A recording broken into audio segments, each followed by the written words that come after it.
አርሰናል የቅድመ የውድድር ዓመት የፕሪሲዝን ጨዋታውን ትላንት ጄሮናን በስፔን 4-1 በማሸነፍ ብሎ ጀምሯል። አርሰናል ትላንት በጄሮና በየዓመቱ የሚዘጋጀውን 49ኛውን የኮስታስ ብራቮ ዋንጫ ጄሮናን በሜዳው 4-1 በማሸነፍ ዋንጫውን ከፍ አድርጓል።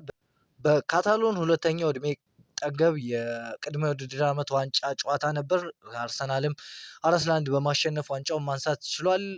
ዋንጫው በጣም ከሚባለው በላይ ትልቅ ነበር እና አርሰናል 4-1 ጄሮናን ባሸነፈበት ጨዋታ ካይ ሃቨርት የመጀመሪያውን ጎል ሲያስቆጥር ክሪስቶስ ዞሊስ፣ ማክስ ዶማን እንዲሁም ጋብርኤል ጄሱስ አስቆጥረዋል።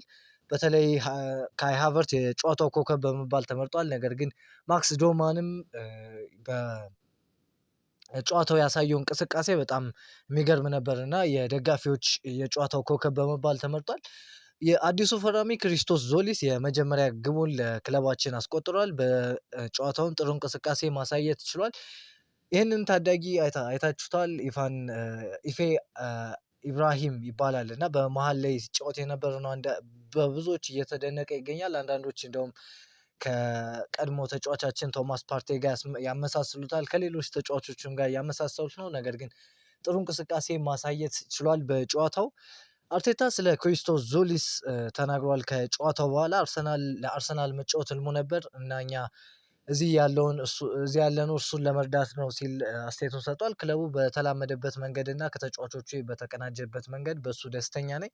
ደጋፊዎቹ ይህንን ተጫዋች የሚወዱት ይመስለኛል። በጣም ቀጥተኛ ነው፣ ግልጽ ጎል የማግባት ባህሪ ያለው፣ ከሊያንድሮ ትሮሳርድ ጋር የሚያመሳስላቸው ብዙ ነገር አለ ሲል ነው ስለ ክሪስቶስ ዞሊስ አስተያየቱን የሰጠው። ስለ ዝውውርም ሚኬል አርቴታ ትላንት ተጠይቆ መልሷል እና በሚቀጥሉት ጥቂት ሳምንታት ውስጥ እንቅስቃሴ እንደሚኖር ግልጽ ነው። ምክንያቱም እንደ ማንኛውም ክለብ የተሻለ መሆን እንፈልጋለን። አርቴታ በጋዜጠኞች ቪኒ መቼ ነው አርሰናልን የሚቀላቀለው ተብሎ ሲጠየቅ ሳቅ በማለት መልሱን አልፎታል እና በተለይ ከዚህ በፊት ሚሲት ኦዚልን ልናስፈርም ስንል በተመሳሳይ አርሰን ቬንገር ተመሳሳይ አይነት ጥያቄ ሲጠየቁ ተመሳሳይ ፌሻል ኤክስፕሬሽን ወይም ደግሞ በፊታቸው ፈገግታ መልሰው ነበር እና ከዛ ጋር ደጋፊዎች እያመሳሰሉ ምናልባት ቪኒ ወደ ክለባችን የሚመጣበት እድል ሰፋ ያለ እንደሆነ እንደሚያመላክት እየነገሩ ይገኛሉ እና በተለይም በሚኬል አርቴታ ተወዳጅ ተጫዋች ነው ቪኒሲየስ ጁኒየር። የአርሰናልን ባለሀብቶች ተጫዋቹን ለማምጣት የሰሩ እንደሚገኝ የሚታወቅ ነው። ስለ ቪኒ ዝውውር ወደ ኋላ በሰፊው የምንመጣበት ይሆናል። ተቀናቃኞቻችን የሚያደርጉትን እያየን ነው።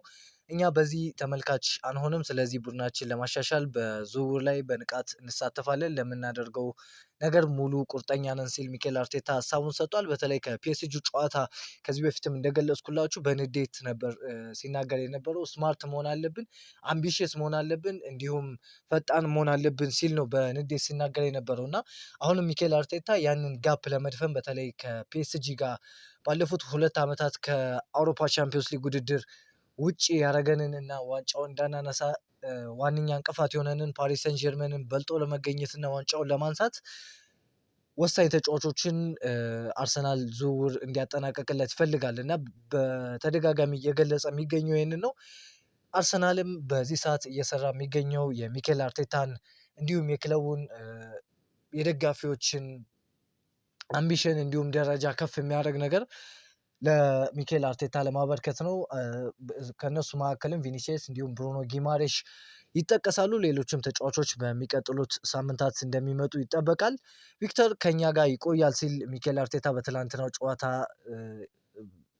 መጠናቀቂያ ላይ በሰጠው ጋዜጣዊ መግለጫ ተናግሯል እና ቪክተር ዮከሬሽ ምናልባት ይለቃል ስለሚለው ጥያቄ ነው ይህንን መልስ የሰጠው። ጄሮና ከትላንቱ ጨዋታ መጠናቀቅ በኋላ በትዊተር ገጻቸው መልካም እድል ለቀሪው የውድድር ዓመት አርሰናል ሲሉ በመልካም ምኞታቸውን ገልጸዋል። በ2024/25 የውድድር ዓመት በቻምፒዮንስ ሊጉ ተሳታፊ የነበሩ ቢሆንም በዘንድሮ የውድድር ዓመት ግን በስፔን ሁለተኛ ዲቪዚዮን የሚጫወቱ ይሆናል። በ2023/24 የውድድር ዓመት ይመስለኛል ከባርሴሎና እና ሪያል ማድሪድ ጋር ለዋንጫ ይፎካከሩ እንደነበር የሚታወስ ነው። ጀሮና ምርጥ ቡድን ይዞ ነበር። በተለይ በማንቸስተር ሲቲ የሚጫወተው እንደ ሳቪኒዮ አይነት ተጫዋቾችን ይዘው ነበር። ነገር ግን አሁን በሴጉንዳ ዲቪዥን የሚባለው ወይም በስፔን ሁለተኛው ዲቪዥን የሚጫወቱ ይሆናል አምና በመውረዳቸው ማለት ነው።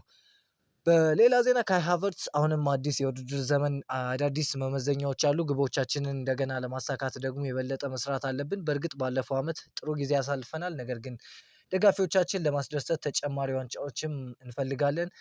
እዚህ የተገኘነውም በዚህ ምክንያት ነው ሲል አስተያየቱን ሰጥቷል። ማክስ ዶውማን ከጂሮና ጨዋታ በኋላ ሚኬል አርቴታ ምን እንዳለው አስተያየቱን ሰጥቷል። ከዛሬው ድንቅ ብቃት በኋላ አርቴታ ለብቻ ሲያናግር አይተናል። ልታካፍለን ትችላለህ ተብሎ ለተጠየቀው ጥያቄ ከጋዜጠኛው ማለት ነው ማክስ ዶማን ሲመልስ ብዙ ነገር የለውም። ይህ ድንቅ ብቃቴን ከቀጠልኩ አንድ ቀን በመላው ዓለም ስሜን እንደሚያወድሱ ነው የነገረኝ ሲል ነው አስተያየቱን የሰጠው። ማርቲን ኦዲጋርድ በዲብሊን ከሪያል ቤቲስ ጋር የሚያደርገውን የቅድመ ውድድር የወዳጅነት ጨዋታ እንደሚያመልጠው እና በሚቀጥለው ሳምንት ለንደን ውስጥ ከቡድኑ ጋር እንደሚቀላቀል ይጠበቃል ሲል የፉትቦል ለንደኑ ዘጋቢ ቶም ካንተን ዘግቧል። እና ማርቲን ኦዲጋርድ ከሮቡ ጨዋታ በኋላ ክለባችንን በለንደን የሚቀላቀል ይሆናል። ቀጣይ ጨዋታ ሁለተኛ የአቋም መለኪያ ጨዋታ የምናደርግ ይሆናል። አርሰናል ከሪያል ቤቲስ የሚጫወት ይሆናል። ረቡዕ ወይም ሐምሌ 29 ምሽት 3 ሰዓት ተኩል ላይ አቪቫ ስታዲየም የሚጫወት ይሆናል። ተወዳጁ የእንግሊዝ ፕሪሚየር ሊግ ሲጀመር 19 ቀን ብቻ ቀርተውታል። 19 ቁጥርን ስታስታውሱ በተለይ ባለፈው የውድድር ዓመት ከሊያንድሮ ትሮሳርድ እና እንዲሁም ናምበር 90 የሚለው የቫር መሻር ጋር ትዝ የሚለን ትውስታዎች አሉ ማለት ነው። እና ክለባችን ልናየው 19 ቀናት ይቀሩናል። በፕሪሚየር ሊጉ ከዘረኝነት ጋር በተያያዘ ጥቃት የሚደርሱ ተጫዋቾች እስከ 10 የሚደርስ ጨዋታ ቅጣት እንደሚጣልባቸው ይፋ ሆኗል። በተያያዘ ዜና ክለባችን በመክፈቻ ጨዋታ ኮቨንትሪን በኤምሬትስ የምናስተናግድ ይሆናል። ትላንት የቤርታ ሴት ልጅ ሞንቲሊ ስታዲየም ተገኝታ ጨዋታውን ስትከታተል ነበር። በተለይ ከክለባችን የፕሪሚየር ሊግ ዋንጫን ካነሳ በኋላ በተደጋጋሚ ከዛ በፊትም አርሰናልን በመደገፍና የአርሰናልን ጨዋታዎች በማየት ያላትን ድጋፍ እያሳየች ትገኛለች። ጋዜጠኛ ቪኒሲየስ ጁኒየር ምናልባት ስለሱ ግልጽ ማውራት እንደማትፈልግ አውቃለሁ፣ ነገር ግን ደጋፊዎች በተጨማሪ ፊርማዎችን መጠበቅ ይችላሉ ተብሎ ለተጠየቀው ጥያቄ አርቴታ ቡድኑን ለማሻሻልና ለማሳደግ በጣም ንቁ ነን። በሚቀጥሉት ጥቂት ሳምንታት ውስጥ እንቅስቃሴዎችን እንጠብቃለን። ማሻሻል እንፈልጋለን። በጣም ትልቅ ፍላጎት አለን በዝውውር መስኮቱ ሲል አርቴታ ሀሳቡን ገልጿል። ቅድም እንዳልኳችሁ ሚኬል አርቴታ በዚህ በቀጣይ ውድድር ዓመት ዋንጫዎችን በተለይ ደግሞ በአውሮፓ ሻምፒዮንስ ሊግ ለዘመናት በክለባችን ሲናፈቅ የነበረውን ዋንጫ ወደ ኤምሬትስ ለማምጣት ትልልቅ ዝውውሮችን ለማድረግ እንደተዘጋጀ አርሰናል ገልጿል። ክለቡን ወደ ሌላ ደረጃ ለማድረስና ለማሻሻል እየሰራን እንገኛለን። በሚቀጥሉት ሳምንታት እንቅስቃሴዎች ይኖራሉ ብለን እንጠብቃለን ሲልም ነው ስቴቱን የሰጠው። እኛም እንደ ሁሉም ጠንካራ መሆን እንፈልጋለን። ማንቸስተር ዩናይትድ በበኩሉ ማይልስ ሉዊስ ስኬሊን ለማስፈረም የሚያስችል ስምምነት ማድረግ ይቻል እንደሆን እያጣራ ሲሆን አርሰናል በሚቀጥሉት ጥቂት ሳምንታት ውስጥ ከፍተኛ ወጪ ለማድረግ እቅድ ስላለው ከክለቡ ጋር ድርድር ማድረግ ይቻል እንደሆነ ለማየት እየሞከረ ነው ሲል ዛሬ ሚጌል ደሌኒ ይዞ ወጥቷል። እና በጣም የሚያስቅ ዜና ነው። በተለይ አርሰናል ምናልባት ሚጌል ደሌኒ እንዳወጣው መረጃ ደግሞ ሊሸጡ እንደሚችልም ነው የሚያመላክተው። እና አርሰናል ሉዊስ ስኬሊን በክለቡ ውስጥ ለማቆየት ቢፈልግም ብሩኖ ጊማሬሽ እና ቪኒሲየስ ጁኒየር ለማስፈረም የሚጠበቁት ስምምነቶች ካጠናቀቀ ሁኔታው ሊለወጥ እንደሚችል የሚጠቁሙ ምልክቶች አሉ። ይህ ሊፈጠር የሚችልበት ለውጥ ተጫዋቹ ስለ ወደፊት እጣ ፈንታው እንደገና እንዲያስብ ሊያደርጉ ይችላል ሲል ነው ሚጌል ደሌኒ የዘገበው። ይህን ዜና ቶክ ስፖርትም አጠናክሮታል። እና ማንቸስተር ዩናይትድ ሉዊስ ሆልን ማስፈረም ካልቻሉ ፊታቸውን ወደ ሉዊስ ስኬሊ ያዞራሉ የሚል መረጃ ይዞታል። ነገር ግን ክለባችን ይሸጠዋል ተብሎ አይጠበቅም።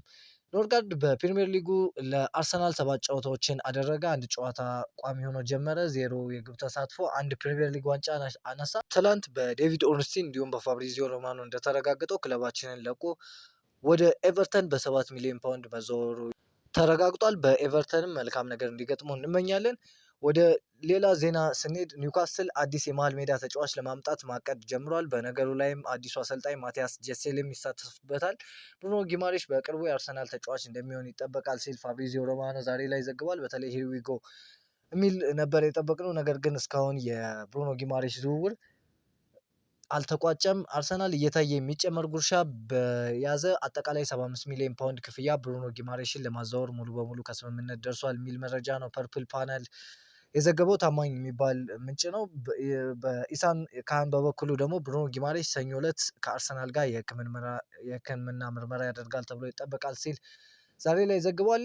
ስለ ቪኒሺየስ ጁኒየር ያለውን መረጃ እስኪ እናደርሳችሁ። ሪያል ማድሪድ ቪኒን ለመሸጥ ነው ሲል እያሰበ ነው። ውሉን ለማሻሻልም ምንም አይነት እቅድ የለውም ሲል ሮድራ ዛሬ ላይ ባወጣው መረጃ ዘግቧል። ሪያል ማድሪድ ለቪኒ በአመት 20 ሚሊዮን ዩሮ ደሞዝ አቅርቧል። አርሰናል እንደ ቪኒሺየስ ላሉ ተጫዋቾች ከተለመደው የደሞዝ አወቃቀር ውጪ ልዩ ሁኔታ ለመፍጠር ፈቃደኛና አስፈላጊ ነው ብለው ያስባሉ። እንዲሁም የፊርማ ጉርሻ፣ ሳይኒንግ ኦን ቦነስ፣ የምስል መብቶች፣ ኢሜጅ ራይት ከገንዘብ አንጻር ሊያግዙ ይችላሉ የሚል ሀሳብ አለ በአርሰናል ውስጥ ሲል ነው ዴቪድ ኦርንስቲን የዘገበው። በሪያል ማድሪድ ውስጥ አንዳንድ ተደማጭነት ያላቸው አካላት ቪኒን በ2027 ያለምንም ዝውውር ክፍያ በነፃ እንደሚያጡት የሚል ስጋት ስላለ አሁን መሸጥ ይመርጣሉ። ሞሪኒዮ በችሎታው ያምናል፣ ነገር ግን በክለቡ ውሳኔ ላይ ጣልቃ አይገባም ሲልም ነው ዴቪድ ኦርንስቲን አክሎ የተናገረው። ቪኒሺየስ ጁኒየር በክለባችን በጣም እየተፈለገ ነው የሚገኘው። በተለይ ከክለባችን የስኳድ ማስፋት በተጨማሪ ኳሊቲ እና እንዲሁም ሌሎች ነገሮች በተጨማሪ በፋይናንሻል ደግሞ በክለባችን ባለሀብቶች ሞር ክለባችንን ያስተዋውቃል፣ እንዲሁም ቤኔፊት ክለባችንን ይጠቅማል ተብሎ በሰፊው የታሰበበት ተጫዋች ነው። በአሜሪካ ባላቸው የባስኬትቦል ወይም የቅርጫት ኳስ ጨዋታ ላይ ይሄ ምንድነው ዴንቨር ናጌትስ የሚባል ቡድን አላቸው የክሮንኪዎች እና እዛ ጋር አንድ በጣም ኮከብ የሆነ ተጫዋች አላቸው በዛ ቡድን ውስጥ በአመት እስከ 50 ሚሊዮን ዶላር የሚከፈለው እና እንደዚህ አይነት ተጫዋች ማድረግ ነው የሚፈልጉት ቪኒሺየስ ጁኒየርን የክለቡን ዋና ፊት ማድረግ ይፈልጋሉ። ቪኒሺየስ ጁኒየርን ኮከብ ተጫዋች ማድረግ ይፈልጋሉ። ለሱም ዝውውር የትኛውንም ዋጋ ለመክፈል እንደሚፈልጉ ነው መረጃዎች የወጡት። እስኪ ማሪዮ ኮርቴኛ ዛሬ ላይ የዘገበውን መረጃ እንንገራችሁ። በተለይ በስፔን በሪያል ማድሪድ ዝውውሮች ላይ በጣም ታማኝነት ያለው እንደሆነ ይነገራል እና አርሰናል ቪኒሺየስ ጁኒየርን ለማሳመን ላለፉት ወራት በብልሃትና በምስጢር ሲሰራ ቆይቷል። አንድ ዋና ቁልፍ ነገር አለ። አርሰናል ከተወካዮቹ ጋር ተነጋግሯል፣ ፕሮጀክቱን አብራርቶላቸዋል። ይህ ግን ከአንድሪያ በርታ ፍላጎት በላይ አልፎ የሄደ ጉዳይ ነው። አርሰናል በቪኒሺየስ እብድ ሆኗል። ተጫዋቹ ከማድሪድ ጋር የሚያድስ ከሆነ ዝውውሩ ላይሳካ ይችላል የሚል ትልቅ ተስፋና በጥሩ አቋም ላይ መሆን ስሜት አለ። አርሰናል ለእሱ ሜጋ ኦፈር ትልቅ ጥያቄ ለማቅረብ የደሞዝ ጣውንና የክለቡን መዋቅር ጭምር ለመስበር ዝግጁ ነው የሚል መረጃ ነው ይዞ የወጣ። በተጫዋቹ ዙሪያ ያሉ ሰዎች ከሪያል ማድሪድ ጋር አዲስ ድርድር ከመጀመራቸው በፊት አርሰናል ዝውውሩን ለማስተባበል እና ለማቃለል መሞከራቸው ለእኔ ትልቅ ትርጉም ያለው ይመስለኛል። ቪኒሺየስ ከማድሪድ ጋር ካላደሰ በግል ጥቅማ ጥቅሞች በጭራሽ ችግር ይሆናሉ ብዬ አላስብም ነው ሲል ነው ሀሳቡን የሰጠው። በተለይ ከትላንት ወዲያ ይቅርታ ሃንድ ኦፍ አርሰናል ይዞት እንደወጣው መረጃ የሮክኔሽን የቪኒሺየስ ወኪል እሱ ያወጣው መረጃ እንደሚክዱ ተናግሮ ነበር። ዛሬ አሁን ምሽት ላይ እንደወጣ መረጃ ደግሞ ያንን መረጃ ክደዋል ማለት ነው። ውሸት ነው ምናምን ነገር ብለው ስለ ቀጥታ ስለ ቪኒ አላወሩም። ነገር ግን አንዳንድ ስለ ተጫዋቾች ዝውውር የሚወጡ መረጃዎች ትክክል እንዳልሆኑ ነው የዘገበው። ነገር ግን በሚቀጥሉት ቀናት የሚሆነው እናያለን። ቪኒሺየስ ጁኒየር በአመት የተጠራ 30 ሚሊዮን ዩሮ ደሞዝ እየጠየቀ ነው። ከዛ በተጨማሪ ሪያል ማድሪድ በታሪኩ አድርጎ የማያውቀውን የቦነስ ክፍያ እንዲከፈለው ይፈልጋል። ቪኒ ቦነስ የሚከፈለው ከሆነ ደሞዙን ለመቀነስ ፈቃደኛ ነው። ነገር ግን የቦነስ ክፍያውን እስካልተወ ድረስ የሚያደርጉት ድርድር እየተሻሻሉ የመሄድ እድሉ አነስተኛ ነው። ቪኒ ታሪካዊ ኮንትራት ይፈልጋል ሲል ነው ማሪዮ ካርታኛ የዘገበው እና በተለይ በሪያል ማድሪድ ዙሪያ በጣም ታማኝ የሚባል ምንጭ ነው እና ይህንን መረጃ ዛሬ ላይ ይዞ ወጥቷል። በአርሰናል በጥሩ ሁኔታ ለወራት በድብቅ ቪኒሺየስን ለማሳመን ሲሰራ ነበር ያለው ፕሮጀክት ለወኪሎቹ በሚገባ አብራርቷል። በዚህ ዝውውር ላይ አንድሪያ ቤርታ ብቻ ሳይሆን የአርሰናል ከፍተኛ ባለስልጣናትም እየተሳተፉ ነው ሲልም ነው ያከለው። አርሰናል ቪኒሺየስ ጁኒየርን ለማስፈረም የደሞዝ ስኬላቸውን ለመቀየር ዝግጁ ናቸው። አርሰናል ቪኒሺየስን ለማስፈረም ምን ያህል ወሳኝ እንደሆነ ይረዳሉ። በክለቡ ውስጥ ይህ ዝውውር በፕሪሚየር ሊጉ ታሪክ ከምንጊዜውም ምርጥ ዝውውር ሊሆን እንደሚችል ያምናሉ ሲልም ነው አክሎ የዘገበው። ክለቡ ከተጫዋቹ ወኪሎች ጋር አስቀድሞ ተገናኝቶ ፕሮጀክቱን አስተዋውቋል። አርሰናል ትልቅና ከባድ ጥያቄ ለማቅረብም ዝግጁ ነው ሲል ነው ስለ ቪኒሺየስ ጁኒየር የሰጠው መረጃ። ጆርጅ ኒኮላ የተሰኘው ታማኝ ምንጭ ደግሞ እንደዘገበው ዛሬ ላይ ቪኒሺየስ ጁኒየር ከሪያል ማድሪድ ጋር ውሉን ለማደስ ሀሳብ ከእንግዲህ አያጓጓውም። ቪኒሺየስ እና ሪያል ማድሪድ መካከል ያለው ድርድር አሁን ላይ ሙሉ በሙሉ ቆሟል። አርሰናል ሁኔታውን በቅርበት እየተከታተለ ይገኛል የሚል መረጃ ነው የወጣው። ጆርግ ኒኮላ የተሰኘው ምንጭ በጣም ታማኝ ከሚባሉ ምንጮች መካከል ነው እና የቪኒሺየስ ጁኒየር ወደ አርሰናል እያዘነበለ የመጣ ይመስላል። ነገር ግን አንዳንድ ተቃራኒ የሚሄዱም የዝውውር ጭምጭምታዎች አሉና በተለይ በሚቀጥሉት ቀናት ነገሮቹ እንደሚጠሩ ይጠበቃል። እየተከታተልን የምናቀርብላችሁ ይሆናል። ለዛሬ የነበሩ መረጃዎች እነዚህን ይመስላሉ። ስለተከታተላችሁን ከልብ እናመሰግናለን። ላይክ እንዲሁም ሰብስክራይብ በማድረግ ያላችሁን ሀሳብ ደግሞ ስለዚህ ቻናልም ኮሜንት ጋር አስቀምጡልኝ። 400 ሰብስክራይበር አልፈናል። በዚሁ የምንቀጥል ከሆነ ነገ ከነገ ወዲያ ትልቅ ደረጃ ላይ መድረሳችን አይቀርም። እናንተም እኛን በማገዝ ሰፖርት በማድረግ ስለምትከታተሉንና ስለምታግዙን ከልብ እናመሰግናለን። ቻው